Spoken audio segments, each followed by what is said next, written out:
day, good people. Michelle Dorsberg here. We welcome you to Real Chicks Rock Presents Real Discussions. It is a beautiful day here in the city of Atlanta. I'm super excited today because look who's sitting to my left. I'm just so tickled.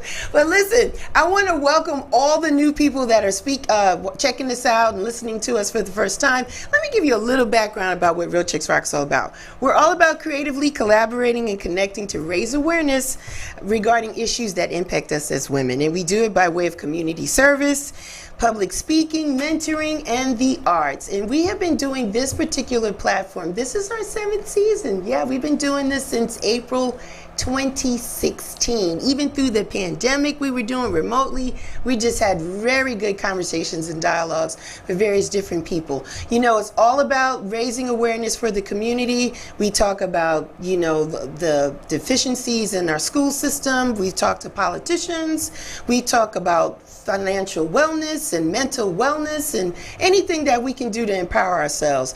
And today, it's a little different today because you know what I like. I like to talk to people that I feel are legends, that have done a body of work that just speaks for itself. And today is no exception. Today's topic is Give the Drummer Some.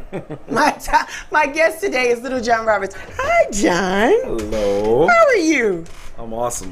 Yeah, man, you are. It's good to see you like not sitting behind a stack of drums. Right. You know what I mean? Because every time I see you, that's what you're doing. You give me the nod, you wave the little stick, like, yeah, I see Right. you, sis, I see you. Yep. And you're looking good and you're doing your thing. Welcome to the show. Thank you. Thank you so much for being here. Born and raised a native of Philadelphia? Absolutely. Yeah. Yeah. What was your childhood like as a kid? What was the music like for you in Philadelphia at that time when you were growing up? Well, it started at church. Yeah. So gospel was big for me. Mm-hmm. You know, I was playing with a lot of the premier gospel artists back then. Edwin Hawkins, Walter Hawkins. I was playing with Vanessa Bell Armstrong. Man. I mean, list goes on. Yeah, Bruce Parham. Yeah. I did a lot of things Bruce at early Parham. age. You know about Bruce Parham? I know Bruce Parham. Yeah, I like him. Wow, He's got a good voice. Oh, and man. I think a little underrated in the gospel scene. Absolutely, yeah. But he had a wonderful album that I wore. Do you remember what it was called? Was it Sing Bruce? It was the one with the choir that he had, and it was a live recording with one of the choirs that he did. Yeah. Was it him on the front? Yeah, him on the front. With the glasses. Yeah, yes. Okay. Yeah, he's a good guy. A lot of people don't know him, but I came across his sounds. And I owe that, John, to the gospel segment on WCOK. Because they always with Rodney Eugene Evans on Sunday mornings, he would always play not only the familiar artists that you mentioned, but the underground artists. And that's how I got to hear about Bruce through it. So Atlanta's just been a hub in just promoting good music. So carry on. So shouts out to WCOK, by the way. Jamal. Yeah, Jamal Ahmed. Ken Beatty back in the day. Yeah, back in the day. And Morris in the morning. Got his own bobblehead going on and doing different things. They've always played stuff that people don't hear. Exactly. Yeah. Exactly. And I've some of your always tunes too. appreciated that. Yeah. Some of your tunes too. So we'll talk about that. So you played as always a drummer, John? Mm-hmm. No other instrument? No, I try to play a little bit of keyboards. My mom is a classical pianist. Really? Yeah, she played in church as well, but no, drums were it. But Yeah. I had lessons. I had saxophone, Yes. clarinet, piano lessons, but drums were the thing. The drums drew you. You were drawn to the drums, Jay? Absolutely. It just called you? All my uncles played drums, so Yeah. I was right there in front of it. Yeah, so playing gospel in Philadelphia was where it started, At right? my dad's church. Yeah, at your dad's church. Way to go, Dad. Yeah, Wow, Pastor all right, Roberts. Come on, Pastor Roberts. I love it. So that's where Lil John comes from, because I'm the junior. Yes. All right, way to go. So now you're doing gospel, but then I want to understand, so as a kid, I know because Philadelphia was a hub with the whole sound of Philadelphia in the 70s, Gamble and Huff and all that. So how did you, play gospel music? Were you allowed to listen to R&B and soul? Your house was okay with that? Yeah, we were very open. My parents were fans of Michael Jackson and all the Jacksons, and then my dad liked a lot of quartet music too, so Dixie Hummingbirds, Mighty Clouds of Joy. I was listening to all of that stuff too, but he liked jazz as well. So he was playing George Benson and Earl Klugh and list goes on of like jazz musicians, and those people that I was listening to back then, I wind up playing with later on. I know. Isn't God amazing? It's crazy. like your life has come full circle. Yeah. Full circle. That's amazing. So because your household wasn't really as strict musically, because I know some artists that are like, no, we can only listen to gospel, couldn't really listen to R&B until they went off into college or something like that. So how did you get into the hip hop space? Because in reading your bio and your information, you really started to play with Jazzy Jeff and Fresh Prince. How did you make that transition, John? I went to Overbrook High School, and Will Smith went to Overbrook as well. He was 2 years ahead of me, but I used to always see him driving around Winfield and with his red Camaro and everything. Like that was like his height. He had just become a star, and through that time, I didn't even realize it. Like, all of a sudden, I met Jazzy Jeff. Like, my cousin, Craig King, he lives in Atlanta now, too. Shouts out to him. He's a producer, and he was a part of Jazzy Jeff's production company called Touch of Jazz. My uncle St. John was also involved, as an executive. So all of them were doing stuff in Philly, working with Jazzy Jeff. So I go down to the studio one day, and there's a drum set there. Me and him start playing. He's cutting records and all. So that was the first experience of me with a DJ, drum and DJs playing together. And Jeff was like, man, we got to record this stuff, man. So this was in between me going to Berklee College of Music that same year as well. So I was bringing musicians from Berkeley to Philly to do sessions at the studio. So that's how we did the first record with Jazzy Jeff Fresh Prince. It was called I Wanna Rock. And we performed that live on American Music Awards in '94. So that's how the hip hop side of it started. That's how it started for you. And you had a full ride, a full scholarship to Berklee. Did you complete Berklee, or did you decide you did 2 years and you came on out of there? Yeah, it was calling you. The road was calling me. It was calling me, man. It was calling me. It was calling your name. It was time to go. Yeah. Berklee was great. Yeah. I met a lot of people there. I learned more. I hate to say that. I learned more from a lot of my peers, the students that were going there from different places around the world. Really? We were all hanging out together, so I was learning things from them. They were learning from me. So Berklee did what they did, but I learned a lot from the students too. Is that right? They came from everywhere. Yeah. Man. So listen, you're doing the hip hop thing, and then you moved to Atlanta. Why Atlanta, John? I didn't know nothing about Atlanta. I was like, Atlanta, Georgia, what's down there? What's down there, Martin Luther King? Right. But I mean, I was 19 already, so I was 23 when I moved here, but 19 around that time while I was at Boston, I was like, okay, I want to do something different. I don't think I want to stay at school. I met one of the musicians there that lived in Birmingham, Alabama, who is Eric Essex. Yes. He's an amazing guitar player, and we did a record together at Berklee while we were at school together. And he graduated, and he was like, man, I'm going back home, and I love to keep the band together and maybe do some shows and travel the region and things like that. I was like, you know what? I'm ready to go. I'm coming down south with you. We came to Atlanta and played here one night at, you from Atlanta? No, I'm from New York. I'm from the Bronx. What year did you come here? Came in '89. Oh, yeah. So you were here for the early 90s and the best time in Atlanta. So it was called Diamonds and Pearls. Yeah. Okay, you remember that place? And 112 was on the corner. Yes, 112. And then it was a club called Silk. Okay. Diamonds and Pearls and Silk were next to each other. So we did a show with Diamonds and Pearls that night. It was like low attendance and all, but some of the heads, I don't know, they must have found out that it was this band that was coming down that they heard about. And Jason Orr was one of those people. What's up, Jason? Shouts out to my man Jason. Funk Jazz Cafe. Yeah, who we actually put that together in his apartment. Funk Jazz. I was handling the music side, he was handling all the other stuff. But so I met Jason that night. He was like, man, you need to just stay, you need to come to Atlanta, man. Him. I met L Rock, who was in the Chronicle. And L Rock was a big time producer when I met him already. So he was working on these projects in Atlanta with his partner Phil. And so I'm like, all right, I'm gonna just come visit instead of just moving right away without really knowing what's up with the city. I come down and visit. I stay at Jason's house. I hang out at El Rock's house. I was just crashing in their places in between, traveling. And I was like, okay, this has a vibe. It's a move. Yeah. It's a movement. And I see some areas where I can implement, you know, my influence from Philly. And you know what I do appreciate, John, is that I'm not from here, and neither are you, right? But the residents that have been here, the originators, the people that have been here have embraced us, especially you. And then when we talk about the body of work that you've done, your name is never forgotten. You know what I mean? Because you're one of the founding architects in how the shift happened, like how the sound was curated, movements was birthed. You was always there. You were always in the space in conjunction to touring, and we're going to talk about that as well. But it's just interesting that you were here. And I want to ask you, John, because you've been here for quite a long time and you've curated some movements with some really dope people, has Atlanta really changed musically, or is it still the same to you? How do you feel? You asked me that. Now, you know, I'm going to tell you the truth. Come on, tell me the truth. I mean, Atlanta has changed in good ways and not so good ways. Give it to us both ways, Jay. First of all, there's a lot of venues that have closed down. Of course, unfortunately.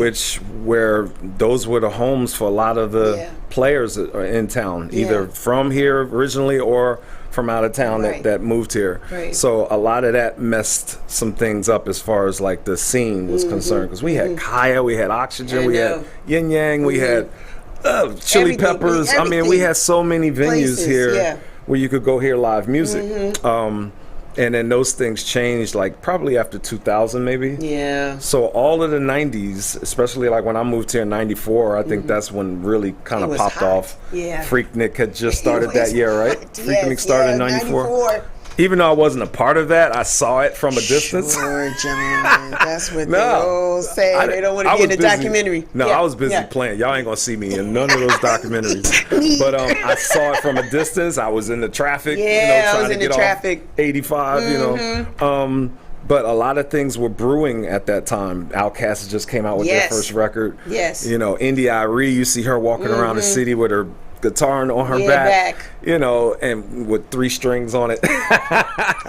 Sorry, India. I mean, we all had to start somewhere. Yeah, right. Anthony David. Yeah.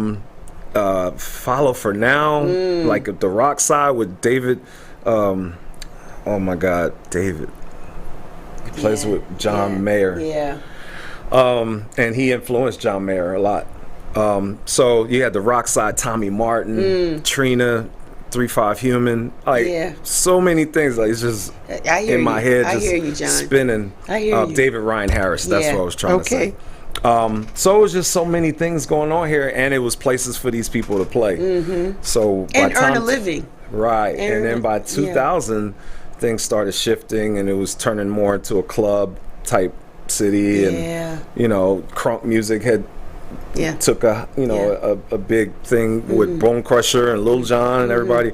So the music was shifting, and you know the live aspect wasn't as strong anymore. So now I'm trying to figure out what's going on now. I don't really hang out as much anymore. Plus I'm getting older and I don't really hang out like that. But I have my little spots that I like to go to, like 10 ATL or on Monday nights for the jazz night, and I sit in sometimes. Or sometimes I just want to chill and listen to people and have a drink.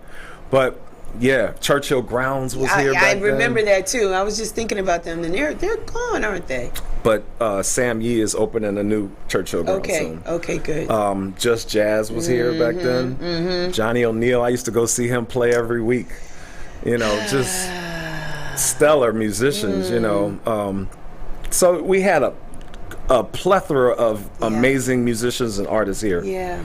So right now, today, I don't know where to put it now. It's a different generation. The music is what it is. Yeah. But we are still here, and some of the live musicians and artists are still pushing, you know, trying to keep the music alive. Yeah. I want to talk about your touring, because you make this record with Jazzy Jeff, right? And it's like, man, like, I don't even want to go to Berkeley no more. I got what I needed. I'm out. I'm ready to do what I do. So how do you get into this touring scene? Like, how do people know you sat in for somebody? Is that how that happened? No, reputation, you know, word of mouth. I was hanging out with a lot of veteran musicians back then. I always hung out with older musicians all my life. Oh, right. I just took to being around the knowledge and the wisdom of being around an older, seasoned musician. And so a lot of these cats took me in that was back and forth to LA doing sessions and doing all these big tours with Madonna and whoever else, Paula Abdul. You got Earth, Wind and Fire, Sonny Emery, who's one of my best friends. Sam Sims, who played bass with Janet along with me as well. So those guys were talking about me to people in the industry. That helped a lot. Ronnie Garrett, who was playing with Tony Braxton at the time, they're still around, still my big brothers. I met Ronnie one night at Tony Braxton's show. I got on the tour bus with a friend named Dean Gant, who passed away. But Dean introduced me to Ronnie. He said, Ronnie, this the guy right here. He's in town. He's from Philly. So Ronnie was like, nice to meet you, man. We'll see what's up, man. You know, introductions like that led to the next thing, you know. And of course, I had to be on top of my game and playing. So all this talk is going on, but at the same time, I was in my zone. Are you self-taught, John? Have you ever had lessons how to play the drums? Yeah, I mean, Berkeley more so, but I mean, that came later. I mean, when you were younger, I was self-taught. You pretty were self-taught. Yeah, my uncles, and then being around a lot of the great drummers from Philadelphia, I just kind of watched and learned. I met Dennis Chambers and Omar Hakim, people that I idolized years on, later on. Like when I moved to Atlanta, I met Omar. Dennis came to Atlanta one time. I took him out with me, and you know, showed him the city, and you know. I mean, not that he didn't know where Atlanta was, but he'd been here with P-Funk, and you know, Dennis was back here with P-Funk back in the 80s, you know. But yeah, so I was always around those type of people, and I think that just helped uplift, you know, where I was going in my career. Yeah. So what was your first tour? Janet was, well, no. Dion Farris. I was working with Dion when I first moved here. And while I was out with Dion, I got a call to go out with Janet. Wow. And that was it. Yeah. And then, shoot. But then I came back and I played with Escape for a while. Monica, I put her first band together. I put Goody Mob's first band together. Come on, John. Keep talking to the people. Yeah, we were on tour with the Fugees and the Roots. Did you see that tour? No. Oh, man. That was crazy. It was good times. Yeah, we were just talking about that. So you got so many different hats, John. Do you like just sitting in as a drummer, or do you like being the musical director? What's your fave when you have to really be in the band space? It just depends. I don't mind being a team player, you know, and I don't mind taking the lead as well, because I think the best leaders are good team players first. You know, my boy Adam Blackstone, who's MD for everybody now, and all the Super Bowl shows and BET Awards, and he just did that. You know, he was like my little brother in Philly, you know, coming out of high school. And he's a great team player.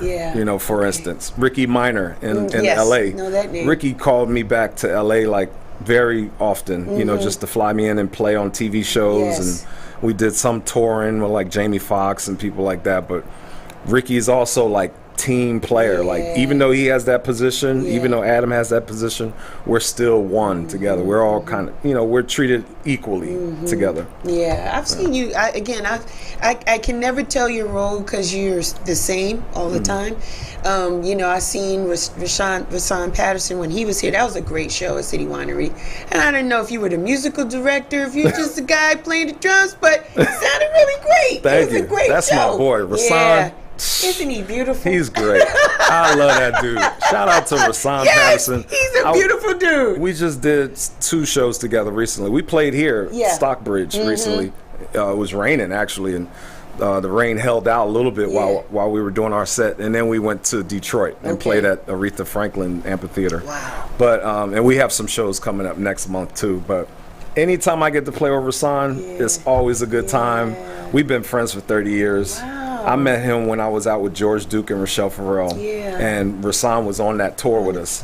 So he always mentions it to me, like, man, we met 30 years ago on stage, you know. So that friendship has still, you know, been great. Your friendships are important, I can tell. Yeah, absolutely. Like if you down with me, like you down with me. You know, I don't play. I don't just call anybody a friend. Like if you're a friend of mine, like I'll do anything for you. Now, you don't have to say any names, but has there ever been an artist that you played for that you said to yourself you wouldn't play with them again?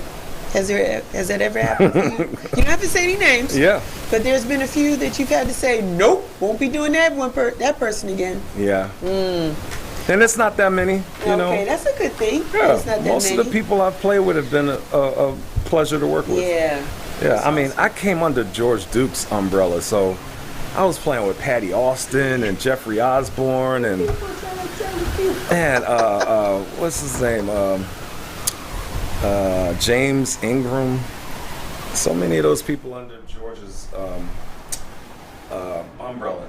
I met Jonathan Butler through George. He's the first person to take me to South Africa. Jonathan took me to South Africa in '96. Okay. Yeah. And how was that? Oh, amazing. Yeah, first time going to South Africa with somebody from there. Yeah. That was like Michael Jackson there. You know, Jonathan's the king in South Africa. We just played together not too long either. Because we hadn't played together in maybe 15 years. That's a long time. Yeah. And then they called me out the blue and was like, can you do some dates with Jonathan? Yes. I love playing with Jonathan. So I've done 2 records with him as well. You know, Boney James. Yeah. I did a lot of smooth jazz records. You know, there was this time period where I played on one smooth jazz record, and all of the smooth jazz artists started calling me. Isn't that a nice problem to have, though, John? It was. Because back then, the vibe of the smooth jazz was much funkier and it was cool. Now some of this stuff is a little watered down and it's not as substance as it used to be. Yeah, it doesn't feel the same. But like I played on Norman Brown records, who I still work with now. Boney James, what's his name? So many people. I know. Peter White, all of those guys. Yeah. George Benson. Is there anybody you haven't played with yet that you want to? Especially with the new emergence of music, right? There are new artists like Samara Joy. She's real. You know, that jazz is just different. That's more like a Ella Fitzgerald. More, and she's you know, sweet. I love her stuff. She's a sweet girl. She was at the Atlanta Arts Festival, killed the show, beautiful show. And because she's so young, my 16-year-old son likes her. He never really liked that type of jazz, but seeing a young person do it, he was listening to her playlist like the next day. So you know what I mean. So do you feel like there's an opportunity, like is there anybody that you haven't worked with that you would want to? Because you got a long list, John. I haven't worked with Sting before, and I always wanted to work with him. I like Sting. Yeah, and he's a musician. He is. He's coming to Atlanta. Man, they should have called you. Oh, man. Yeah, because he's coming, and the tickets are, I ain't even going to say what the tickets are, but you know. I mean, tickets all over. Beyonce and everybody's. Janet just finished her run, so it's at least 1,000 and up, right? Sting was starting at $350 at I think Chastain or somewhere, you know. But he is a musician, to your point. But is he going to give me Roxanne? Is he going to give me like the Police music, or is he going to give me Gordon Sumner? He's going to give you. He's going to give you all of that. He's definitely going to give you Police. You know, I hope so. Yeah. You know, I saw him in New Year's Eve in the Bahamas. I went to the Bahamas 2018, right at the top of the year. Yeah. And he was playing there. I didn't know he was going to play there, so I just went to the show. His production manager is friends with mine, so they hooked me up to come. So it was nice to see him. And he played all of the hits. Yeah. So he's the one you would like to play with that you haven't. I'd love to work with him. Yeah. But I've always wanted to work with him. So if that happens, cool. You know, not too many other people I haven't worked with though. Like I know your list is long. It's I was incredible. supposed to tour with Michael. I worked in the studio with Michael, and he asked me to go on tour with him in 2000. And then the year after that is when 9/11 hit.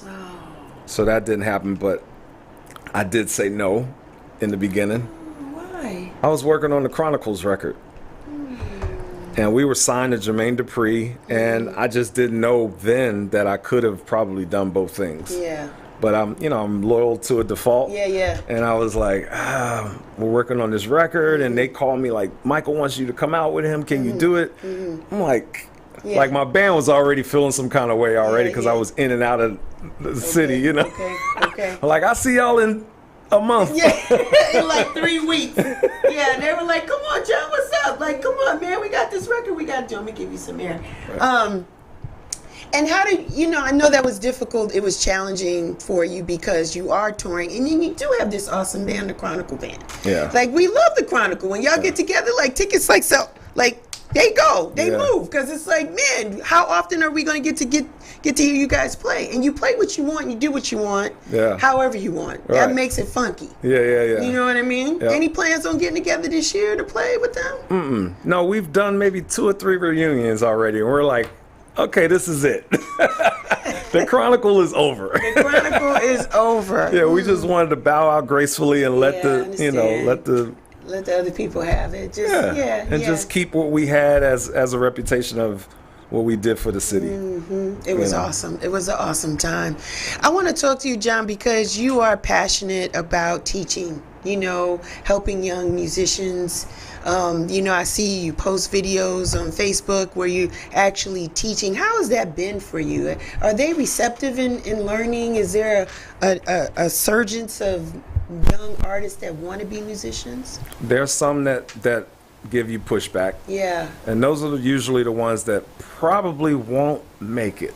Okay. I'll say honestly. Okay. The ones that do know what's up are very attentive, because I teach at Berkeley now, which is a 360.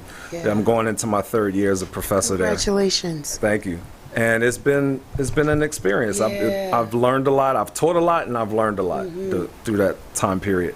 But I've learned that some of these kids, they're just there because, it's something to do. Yeah.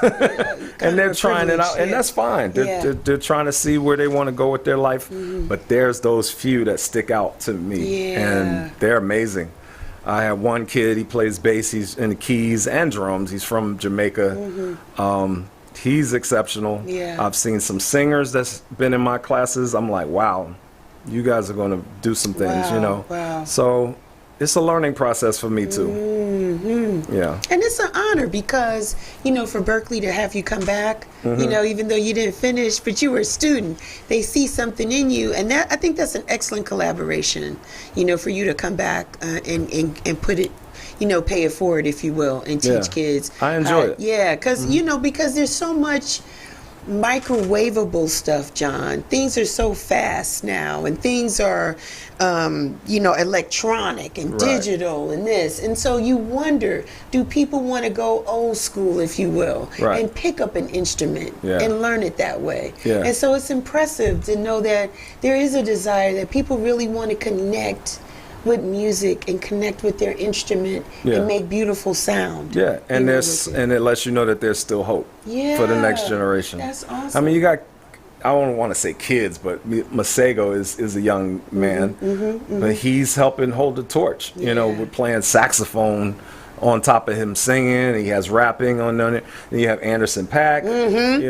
So I think the future is still bright. You think so? My boy Thundercat, who I've known for forever, him and his other brother Ronald Bruner, amazing drummer. I know their dad as well. And I met them when they were like 12 years old in L.A. Wow. And Ron was, running around with me at NAMM convention. Ronald Bruner, Thomas Pridgeon, and Tony Royster. Those 3 premier drummers of their generation now that I met back then. And, I was hanging out with all of them. I was like big brother to them. So I love to see where they've gone now and, top of their game, some of the baddest drummers in the world. You ever thought about having a Little John Roberts Foundation or scholarship to award, these up and coming, or you got that in the works? That sounds good. Yeah. I would do it. I thought about that today I was like, for all that you've done, the body of work that you've had, the musicians that you've worked with and you've learned from, and then you're teaching kids, we should try to figure out like how to have, even if it's just awarding one person a scholarship to Berkeley or maybe a school of their choice. Sounds good. I like it. In your name, because oftentimes we wait until people transition. Right. Like, why not? You're a vibrant, healthy man, like doing great work. Like, let's have something in your name now. And then you can even partner with that student, see, check in on them, give them tips, that type of thing, and see how their career progresses based on that scholarship or that foundation. Consider it done. Man, Say less. Yeah. I was like, that's the only thing that I in reading all of the things that you've done, I was like, I would like to see that in your name, because you just have done phenomenal work with everyone. You've written music, you've produced music. You have a favorite you like to write or produce or just play it? That's a good question. A lot of times, and that brings me to thinking about what I do as a drummer.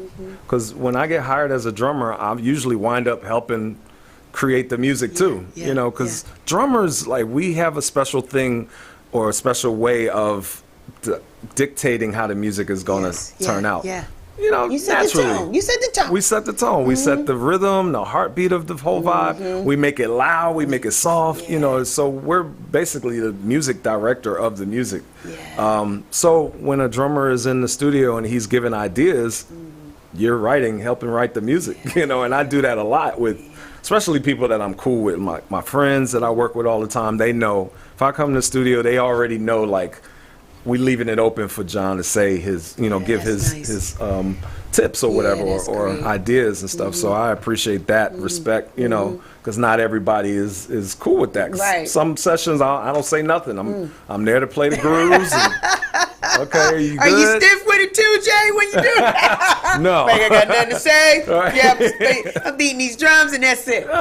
You know when to say something and when not I to. got If I'm in the studio with Quincy Jones or somebody like that, I'm all ears. I'm like, now if he asks me, so what do you think, John? Oh, okay, I'll say what I have to say. I was in the studio with Tommy LaPuma, working on George Benson's record one year. Wow. And Tommy, I never worked with him before, but I know his legacy and everything. He worked with Miles and everybody. And I just watched how he worked in the studio. And a lot of the times he would just be sitting and listening, and every now and then he would say something. Okay. But what he said would change the whole... Was key.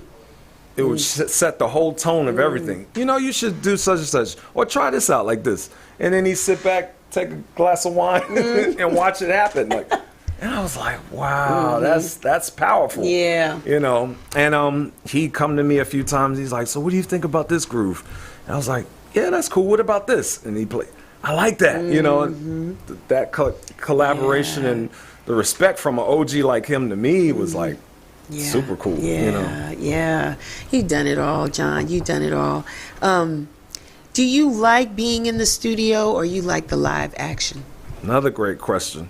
Studio, you can take your time and like find a vibe, or it could be the opposite. Like sometimes it's hard to find a vibe in the studio because nobody's there. It's like me and you are here, and what are we gonna create by ourselves? We ain't got no hand claps. We ain't got no horns, no brass, nothing. Nothing. No bass, cheers, nothing. It's me and you. What are we gonna do while we here? When we hit record, what are we gonna create? What are we gonna make? So that can be a challenge sometimes, or the vibe could be so ridiculous.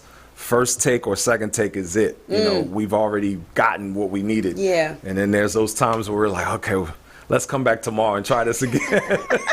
So the studio can be, can be tricky. Either way. Yeah. Live is in the moment. Whatever happens right then and there is what it's going to be. So like sometimes we get nervous, because we might have cameras in front of us, or we're on TV live. Anything could happen. Right. So we're a little bit more on the edge and nervous. I'm always nervous. I was going to ask you, are you nervous? You're always nervous. Even when you play at Buteco, are you nervous? Small spots are even more. Why? Because we can see people are right there in front of my we're in face. your face. They're looking at we're me. in your face. Like, we got the bloody cameras. We're doing. Oh my God, the cell phones. The cell phones. We're doing this. We're all in your face. Isn't it annoying? Right? Imagine. Okay, show me your best stuff. It's annoying. Like, I know. You got to be on your game every time. Like, you cannot not be on point. Yeah. Yeah. So that can be challenging. It can be challenging. But playing in front of thousands of people, you just see a sea of heads. Yeah. And, you're not really zooming in on one person. It's just, you hear all that. So it's just like, oh, okay, this is cool. I like the energy of this, But 10 people sitting in the room, I'm like. It's never 10. It's never, we tackle packed out. You know what it is. Can I play I know. No. Stop looking at me. No, we can't help it. We can't help it. You're like right there. And people want to, And I try to be respectful just for me, it's a couple of things, right? I don't want to lose the moment. So when I do a video of you, it's maybe no more than 45 seconds. That's cool. Just to capture. But you got those people that's in the front the whole time. Yeah, that's annoying. You might be playing for an hour or two. They're just like this. That's not right. You shouldn't do that. Some of the artists I play for, like Rasan, he called this person out one time. He was like, you recorded the whole show. Yeah, that's unfortunate. That's don't disrespectful. Do that. It is. If you go to Dave Chappelle's events, you can't use your phone. Yeah, your phone is taken. He locks your phone up. Yeah. So you can experience the moment. You have to experience the moment. What I find is that's enough. Put the phone down, put your purse down, and start clapping, singing. It's a karaoke vibe. I'm singing. Enjoy yourself. I'm having a good time. Who's going to want to hold their phone up the whole time, trying to focus and make sure it don't move? And not going to do it. Enjoy the moment. Yeah. And you know what I like about you, John, is the diversity, because I've been fortunate to see you in different places, whether it's a concert, a city winery, St. James, as we talked about before we started the show. I just saw you at the High Museum, and that was your thing. Oh, I was in my element. You were in your element. Yeah. It was so sweet. You played whatever you want. We played John Coltrane. I was like, I was like, yes. Yeah. And you sounded so great. Thank you. And do you have a favorite genre of music? Jazz. Jazz is my favorite. Yeah, that's my go-to. And that's why I chose to play, the straight ahead stuff that night, because a lot of people were expecting, you gonna play some funk tonight and everything. I was like, no, we swinging. Yeah. We swung for real. Yeah. Cigar in the mouth. With Big Mike. Big Mike was there. It was really great. I handpicked the right cats. Yeah, you sure did. Louis Harivol on piano. You sure did. Joel Powell on bass. Yeah. Mike Walton. Michael Cruz on trumpet. Yes. It's perfect. I told them, I was like, I want to have like a Jazz Messengers vibe tonight. It was great. Art Blakey and the Jazz Messengers. That's why I had a trumpet and a sax player, just to get that sound. And we played that kind of music as well with Coltrane. It was standing room only. They didn't leave. No. In between the breaks and everything, I was like, leave. y'all not going to another room? Nope. We're moving. They didn't want to lose the seat. No, I don't even think they went and did the wine. The line was too long. They didn't. If anything, they would spiral up to look down. Yeah. But nobody was leaving. There were seasoned people in there, so they had seats. I felt it. Yeah. They didn't want to leave. And hats off to the High Museum for curating that whole vibe, because it really accelerated, John, with COVID, right? The pandemic years. We didn't have anywhere else to go. To your point, right? Yeah. Opening statements, comments about where can people go and listen to live music? Yeah. And by them doing that their membership is increased. I'm a continued member, and other people come, and it's great. And the diversity is wonderful, right? Yeah. So to see people that don't look like me appreciate you and honor you as a musician, I like that. And they were respectful. Yeah, very respectful. Wasn't loud. I mean, it was so many. It was like a few hundred people in there. Yeah. You could hear a pin drop, really. Absolutely. While we were playing, the soloists, some people, they like to talk and mingle. No, there was nothing. None of that buzzing. You heard a little talk here and there, but they were listening to the music. They were listening so much, and I really appreciate that. That's a good thing. But it's just the diversity that you bring, because then I've seen you play, and it's R&B, it's hip hop, it's like you do it all. I love being like a chameleon. You mentioned earlier. I love playing everything. And as a kid, that's all I wanted to do was play country, play rock, play hip hop, play jazz, play R&B, play pop, play funk. You know, my mom and dad, between the two of them already, because my mom listened to a certain style of music. Yeah. You know, she liked the CCM type gospel stuff. So I heard like, you know, Amy Grant and things like that. So on that side, I heard this kind of stuff from her. And then on my dad's side, I was hearing, like I said, the Mighty Clouds of Joy and all the jazz stuff as well. So I had a mix of a bunch of different styles of music. And then the rest of my family, you know, my uncle played bass, so he was listening to Larry Graham a lot. Yeah. And, you know, it was so much variety to you know, take. Where do you find your inspiration today, John? As a seasoned musician, and you've toured with so many different people, what inspires you today? Where do you get your inspiration today in these times? Man, I mean, first of all, just being alive is inspiring We'll first. take that. After what we just came out I of, know, 3 years of that, sir. I lost some family members and friends, and I know you have too. Yeah. And everybody has lost people through this pandemic. So after coming out of that and just realizing how blessed we are, you know, like I didn't ever take it for granted, but now even more so, I'm not taking it for granted. Like, I'm really grateful to do what I do and make a living doing it. And then also being able to inspire people. I love seeing people smiling and happy and hitting me in my DMs and things like that. It's, John, thank you. You know, that inspired me.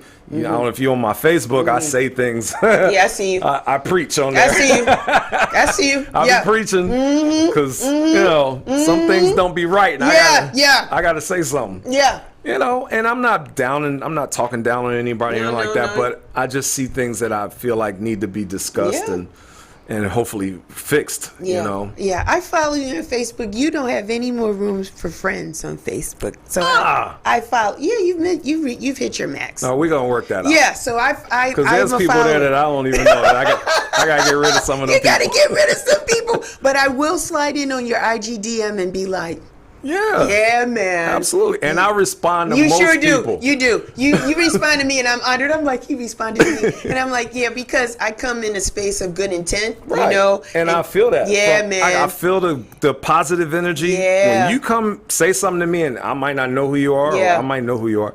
But if I don't know who you are and you say something nice to me, I feel like I got to say something back. Yeah. Some people just be like, I'm not speaking to them. I don't know them, you know. You know, I'm honored in so many different ways, John, because of your body of work, and you've taken the time to talk to me today. But I personally put you in a category of another person that I admire musically very much, and that's Robert Glasper. That's my boy. I really like him. And he's a nut. He's a nut. But he has this innate ability to get the right people together and curate this music and this sound. Yeah. Even if he remakes something, it's beautiful. Yeah. And I put you in that same category because I've seen you play different genres and types of music, and I'm like, this guy is it. Thank you. And I think I speak for all the people that live here in Atlanta that we're honored, because you don't have to make Atlanta your home. You could live in LA, you can go back to Philly, you can go to Florida, you could be abroad, but it's something about Atlanta in you that you're like, this is my home. It is. And when I see you out, respectfully, I give you space, I always acknowledge you, give you a hug, but I allow you to be John. And I appreciate that. Yeah, because some people don't do it. Yeah. You gotta allow you to be John, and that means having a drink, talking to people. Let me chill. Just chill. Don't ask me nothing. You know what I mean? I ain't got the sticks in my hand. I ain't playing tonight. No, I'm just hanging out. Just hanging out. If you speak, with respect, I'm gonna speak that. Absolutely. You gotta have that bandwidth, otherwise you'll be like, man, I ain't coming out. The people are crazy. Look, I get approached with so much craziness. I'm like, people don't have filters. You know, they say whatever's on their mind, and I'm like, really? Like, you felt comfortable just coming to me and saying whatever you said? Okay, cool. I am going to say that when you come out, the ladies do come out, John. They do. They can't help it. They come out, because I was like, they don't come out like this at Buteca. Oh, John's here. That's right. And you're going to play there again soon, aren't Wednesday. you? Yes. Yeah. Whoever's listening, Wednesday night is gonna be. It's gonna be part bumping. 2. Yeah, what we did before. Salah, Rafa, Sean Fallon. Fallon, another Philly guy. And Sean Fallon be everywhere. That's what it says. And he do. He's that's everywhere. my dog. He's a nice guy. And you got different styles of DJs too. So that's gonna be cool. What's the other DJ? I forgot his name. We just met.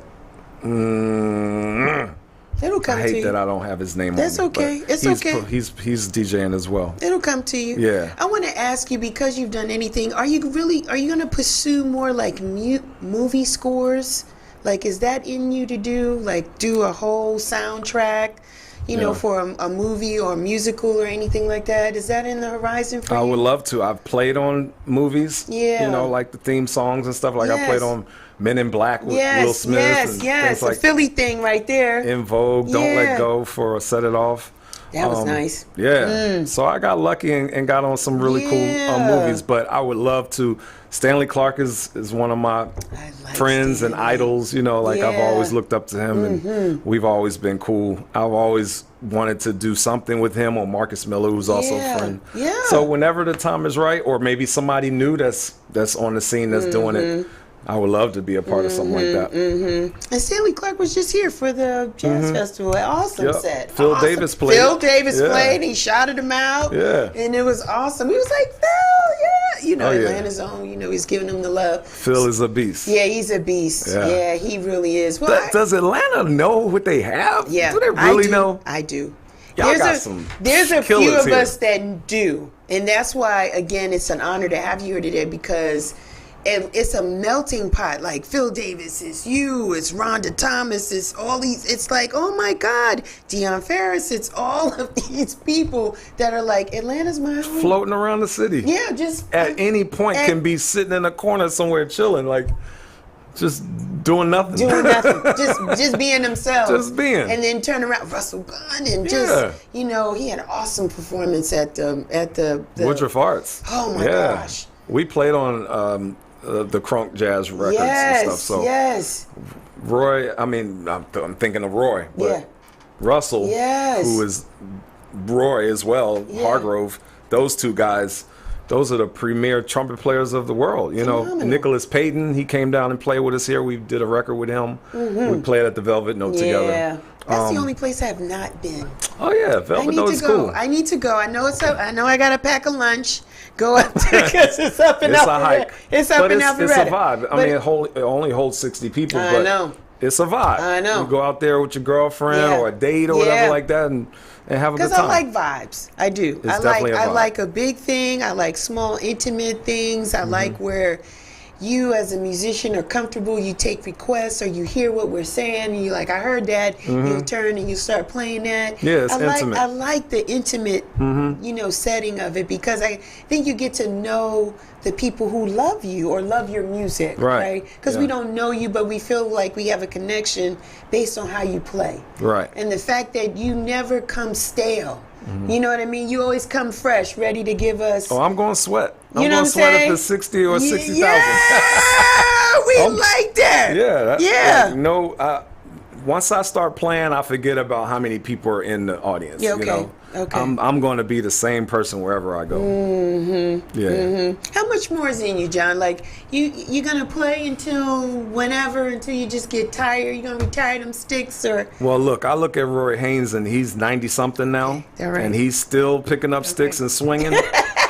So I got a little ways to go. I'm 51 now. But since you asked that, my touring days are kind of coming to not an end, but less. Slowing them down? Yeah, I'm slowing them down for sure. Like, I do weekend dates. I do spot dates, we call it. And like the long tour runs and things, I don't have the desire to do that anymore. Maybe if I went out with Rolling Stones or something like that, then it'd be a different story. Those guys, they'll never quit. Those guys. But I was with Janet for 23 years, you know, George Duke and all of those people. But George, we go out for like a few weeks and then come home. Yes. But Janet and things like that would That's be a whole year. A whole year, yeah. Hard. Yeah. Going hard. So that's like a 2-hour performance per night, right? Absolutely. Going hard. Oh, yeah. Yeah. It's rough. It's rough on you, you know. So you got to definitely be, you know, prepared to take on that task for however long it goes for. And that's what I slipped in on your DM. I saw something, and it was unusual, but I appreciated it. There was a close-up of you playing for Janet, and I was like, I can see Little John's face. And I slid it in your DM, and I thought that was so slick and so cool. But yeah, and I think just musically, John, things are just different. Like Beyonce is touring, but is everybody touring? Everybody's not touring. Yeah, some of the younger ones are doing it. Yeah, like some of the young musicians that I know that are like little brothers and you know, sisters to me. Like some of the girls that I know are out with Lil Yachty right now. Yeah. And they're not like on a tour right now. He's doing like spot dates right now. But yeah, stuff like that I could do. Yeah. But like I enjoy teaching at Berkeley right now, so that's Monday through Wednesday for me. And then I'll do some shows like Friday through Sunday, and then I'm back at school again. Okay. So right now I'm on break until the fall. Yeah. But I'll do fall and the spring. Do they call you Professor at Berkeley? They do call me Professor. Isn't that They nice? try to call me Lil John, and I'll be like, no, it's Professor. We are not best friends here. We're not peers. No. Yeah. They try. They try. You know how I dress like this in class, so listen. I kind of look like them, so they just kind of feel like, oh, that's my boy. Yeah. No, Professor Roberts. Professor. We cool, but not that cool. Not that cool. Professor Roberts. Yeah. That's a good thing, John. Yeah. You know what? I'm super excited for you. Thank you. You're a really nice person. Thank you. You know what I mean? I could be cool. Yeah. Yeah. Or I could be the opposite You too. can be on the opposite side. I've seen it, but it wasn't directed towards me. I'm telling you. But it's about professionalism with you. Yeah. Being on time, a quality sound, and a quality show. Yeah. And if you say something, be about what you said. Right. It's business. Right. You know, outside of the business is handled, then we can be homies. But right now, so I've seen you in that space and respect. You know, that's what it is. Because unfortunately, people may feel like, well, because we're friends or because I feel like I know you, I can take some shortcuts in that. No, that should be more of a reason why you should come correct. Yeah. You know, and all of my people, we keep each other. We hold each other accountable. Yeah. If somebody's slipping, be like, hey man, come on, let's get it together. Or if I might be slipping somewhere, you know, I got my boys to be like, yo, John.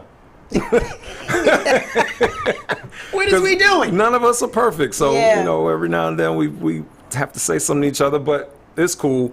But like approaching me, you just gotta come correct. Like don't come to me with no craziness, because then this turns into. I know. Yes. I'm like, what? Yeah, what? Like the Philly kicks out. Yeah, it comes up. That Philly part. Yeah, I don't want none of that. It's not that nice. I don't want none of that. Yeah. Have you ever had a bad night musically, John? Absolutely. And how do you bounce back from that? Try to do better the next time. Because once that's over, you can't go back. Yeah. You just, you know, take the L and be like, God, I hope this doesn't happen again. You know. And what caused it? Were you just off? Were you had something on your mind? Was it sound check wasn't right? What was? It could be multiple things. It could be the gear I'm using. It could be the way I'm feeling. Like something might have happened. I understand. On your mind. You know, personally or something. Like so, you got to try to stay focused regardless of what's going on around you. And I've told artists and musicians that as well. Like, don't let it mess up your vibe in the show, because then you're messing up the rest of us, our vibe too. You know, looking crazy or playing wrong or mad. You know, it's like, you know, so we, you know, we're humans, so we gotta try to find a way to stay centered. Yeah. What's next for you? Any big projects coming up on the horizon for you? Not right now. I'm doing these spot dates with people this summer. That's where I'm at right now. I just took a little vacation. So I just got back today from that, and well rested, wonderful, looking delicious, smiling, got a little tan. God kissed his face, the sun kissed him. Oh, and I everything. was on the beach having a ball. Yeah, it was great. Just, But I haven't been on vacation since 2018. That when I went to the Bahamas. Really? Yeah, and then before that, it was 10 years. Wow. I hadn't been on vacation. So you were due. You're way due. You're way past overdue. due. Yeah. I just needed the right spot to do it, and this was the perfect time. I hope you can get more Yeah, I'd love to. Balance that out. Yeah. Because you've made a huge contribution to music as an artist. I'm a workaholic, though, too. You are? So I only went for 3 days. Yeah. It felt like you had to get back. When I went to the Bahamas, I did 6 days, and halfway through, I was like, you gotta. I got stuff to do. Like, I'm just hanging out at the Cove, Atlantis. You know, it was great, but after a while, after 3 days, it's like, what else can I do here besides lose money at the casino, drink my life away, and eat and get fat? You don't want to do that. Here's my last question that just popped in my head. How often do you practice and for how long? Good question. Now, when I have a time to do it, I do it. Sometimes I might be at home and it's late at night. And that is the time that I can get down to my studio in my basement and practice wee hours in the morning. Because the next day I got stuff I have to do, either studio rehearsal or show or something. So I can't rehearse, practice during the day most of the time. So a lot of the times if I'm home in Atlanta, it's late at night. Late at night. Like I'll be up at 12, 1, 2 in the morning practicing something. Or doing a video on my Instagram. Yeah, like I see you on most Facebook. of those videos that I do on Instagram is late at night. And you post them the next day. Like, this was late at night doing them. Yeah. Right. It was probably 4 in the morning. That's a good thing. I just gave away a secret. Yeah. Now people will text you or call you. I know you're out practicing, John. Right. I know you're out practicing because you said so. Right. But that's a good thing because, oftentimes people feel like they've reached a level that they feel like they may not have to. But it's good to know that you're always learning. I feel like I'm starting all over again now. Really? Yeah, literally, like start from scratch again. Yeah, just trying to reinvent myself. Wow. My body's not 25 anymore. No. I have a 51-year-old body. Yeah, and it tells you that. It tells me that. So the reality is that I have to stay up on that. I'm eating differently now. Getting more rest, maybe? More rest. I drink hella water. Yeah. I've been talking to a nutritionist lately that's been telling me the do's and don'ts of food that I was eating and thought it was cool. She's like, no, you can't eat none of that. I'm like, what? Just go eat this plant over here. I know. That's pretty much what we should be doing. I know. Without the pesticides.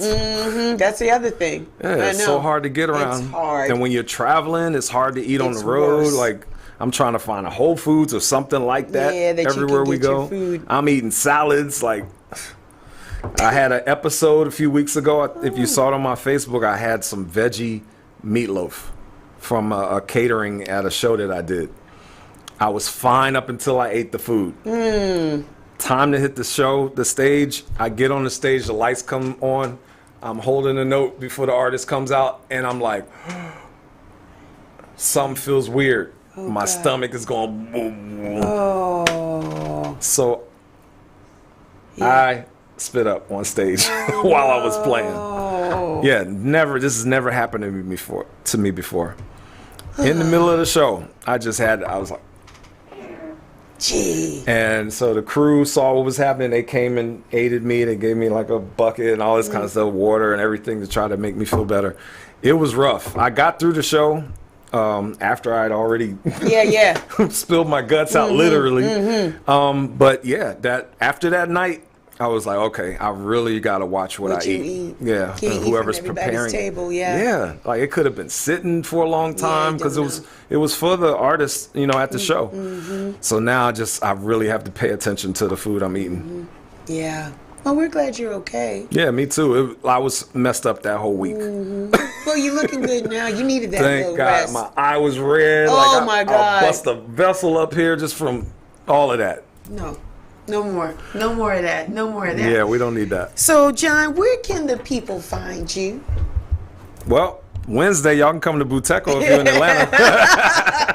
On your social media platforms, how can people find you? Yeah, everything is Lil John Roberts, LILJOHN Roberts. Instagram, Twitter, Facebook, all of that is all the same. And you heard it, folks. He's going to make room for me to be his friend on Facebook. Yep, we're going to do that.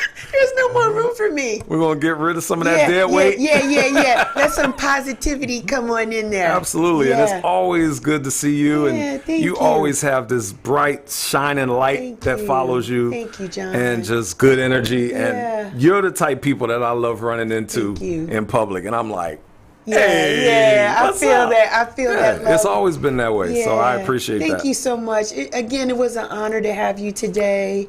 And on behalf of all of us here in Atlanta, thank you. Thank you for all that you've done musically, supporting the culture, supporting musicians and artists, and we just wish you much continued success. Keep on going. We got your back here in Atlanta. Thank you, and thank you, Atlanta, for letting me be myself. Yes. That's it for me. You know me, Real Chicks Rock. We're everywhere. But listen, today's show was powered by Agape Waist Beads. Yeah, I love her. Go follow her on Instagram. She's doing beautiful work. She's touring. Man, the beads are so hot. People are calling her in different cities. She just came back from Houston. She's in California. She's based here in Atlanta. Go to her Instagram page. Get you some waist beads. I am a client. I love what she does. So listen, you know me. Real Chicks Rock. We're everywhere. We're on Instagram, Facebook, Twitter. We got the Real Chicks Rock website. Go check us out. Cop that t-shirt. You know you need one for the summer. I don't know what you're waiting on. We want to see our t-shirt on your back, and send us a picture when you do it. But listen, in honor of the late, great Frankie Crocker. You know I love him. WBLS in 107.5 in New York. I grew up listening to him every day. He would say this: may you live to be 100, and I live to be 100 minus a day, so that I would never know that beautiful people like